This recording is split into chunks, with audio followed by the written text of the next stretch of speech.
Ieri ci siamo occupati del bando periferie, riferendo della presa di posizione del sindaco di Agrigento Lillo Firetto nei confronti del governo centrale. E domani mattina anche Firetto sarà a Palermo assieme ai sindaci degli altri comuni interessati. Il sindaco di Palermo Leoluca Orlando firmerà per primo un documento unitario contro la manovra del governo di Roma. Saranno presenti anche i sindaci di Matera, Campobasso, Ravenna, Ancona, Varese, Bologna, Caltanissetta, Enna e Siracusa. Sulla protesta di domani, ai nostri microfoni, il sindaco di Agrigento. La politica del governo di Roma non soddisfa i bisogni del territorio e delle città come Agrigento.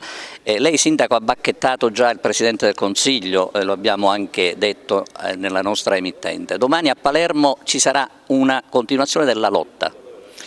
C'è questo incontro tra i sindaci siciliani in ordine al bando periferie. È evidente che stiamo privando la Sicilia di 222 milioni di euro. Agrigento viene privata di 15,8 di finanziamento pubblico e il resto privato per un totale di 33 milioni di euro. Credo che nella storia della città segni di investimento così importante non ce ne erano stati, tranne nel 1976 con la famosa legge che appostò una quantità di allora miliardi di lire, che però non 25 miliardi di lire mi pare, se non ricordo male, che però andarono perduti per ignavia e per sciatteria delle amministrazioni comunali che non fu in grado di dare un programma a quei finanziamenti.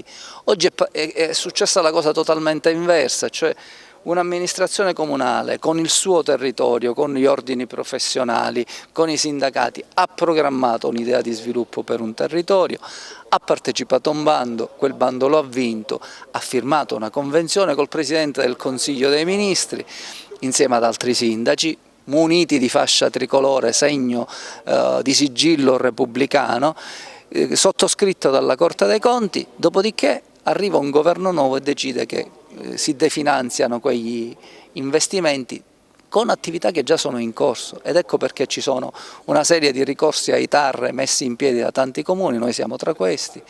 C'è il ricorso poi della Regione Siciliana che bene ha fatto alla Corte Costituzionale.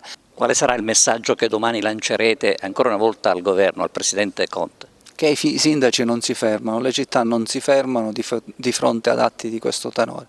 I tatticismi della politica, per cui ti dico rinviamo tutto al 2020 e senza appostare risorse finanziarie, è come dire te li ho tolte e ti sto prendendo in giro.